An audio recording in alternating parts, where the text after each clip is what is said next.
अस्सलाम वालेकुम। ये वीडियो मेरे पूरे पाकिस्तान के बहनों और भाइयों के लिए है।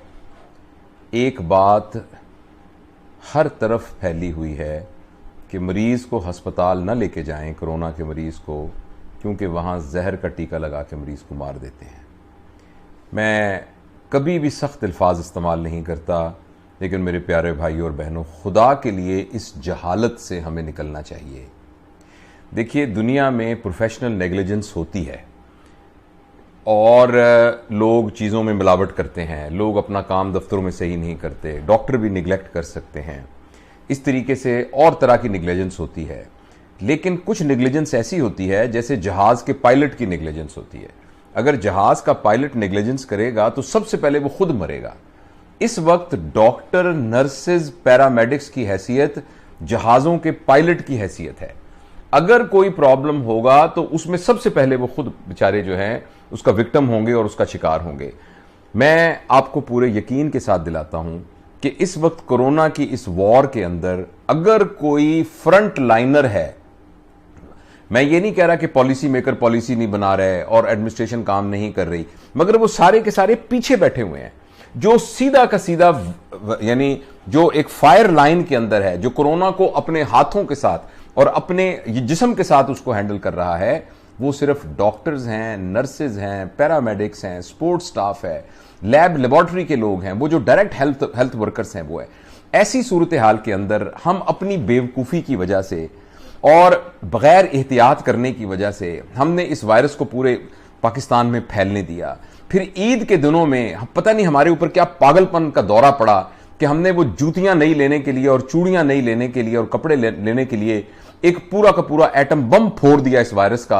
उस सारे की वजह से बीमारी इस कदर फैल गई। फिर हमें अकल नहीं है, माफ कीजिएगा मैं बहुत सख्त ज़बान इस्तेमाल कर रहा हूं जो मेरे मिजाज का हिस्सा नहीं है, कि हमें इस बात की अकल नहीं थी कि हमने एक प्रॉपर मेडिकल केयर के अंदर अपने आप को रखना है। हमने उन पेशेंट्स को खराब होने दिया और उसके बाद जब वो पेशेंट सीरियस हालत में, टर्मिनल हालत के अंदर अस्पताल में आते हैं तो एक आम खबर होती है कि आईसीयू में लेके गए, अगले दिन लाश लेकर आ गए।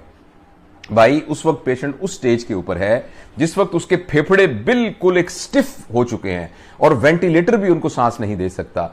तो ऐसी सूरत के अंदर जो ये आजकल वाकयात हो रहे हैं कि डॉक्टर जहर का टीका लगा रहे हैं, देखिए, अगर आपने डॉक्टरों के साथ, पैरामेडिक्स के साथ, नर्सेस के साथ और तुम्हारे उन तमाम बहन भाइयों के साथ जो अपनी जान की परवाह किए बगैर फ्रंट लाइन के ऊपर इनकी केयर कर रहे हैं, अगर उनके साथ हमने इस तरीके का सलूक किया तो ये इसके बहुत ये अच्छे नतीजे इसके नहीं निकलेंगे, क्योंकि वो बेचारे अपना दिल छोड़ देंगे। आप यकीन करें, मैं चूंकि डॉक्टर हूं, जितनी भी वार्ड्स हैं, हर वार्ड के अंदर 8-8, 10 डॉक्टर बेचारों को कोरोना हुआ है। वो कोरोना कहां से हुआ है? अगर वो भी चुप करके घर में बैठ जाते तो उनको कोरोना ना होता। वो चूंकि अपनी जान को सामने रखकर उसकी परवाह किए बगैर फ्रंट लाइन के अंदर हमारे बहनों भाइयों की खिदमत कर रहे हैं और इस खिदमत करने की उनको तनख्वाह मिलती है। ये उनका फर्ज है, ये उनकी जिम्मेदारी है।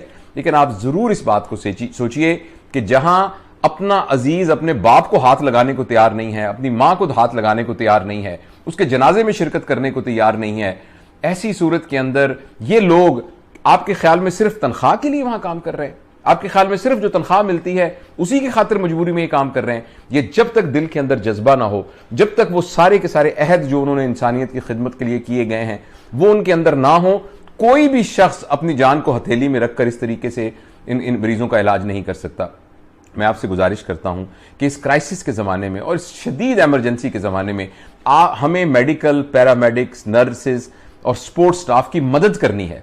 खुदा के लिए इस तरह की बातें मत फैलाइए, इस तरह की वीडियोस मत फैलाइए जिसके अंदर यह कि एक मरीज मर गया और लोगों ने शीशे तोड़ दिए।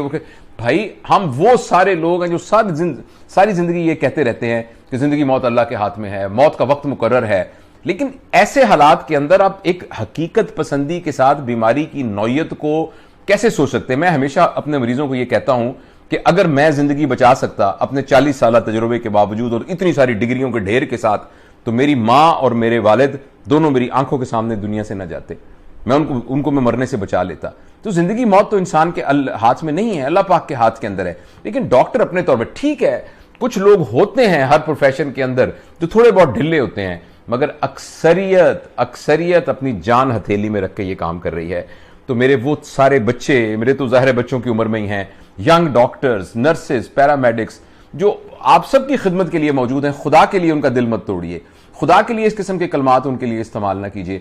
खुदा ना, और हम इस वक्त है कि एज अ नेशन हमें यूनाइट होना है।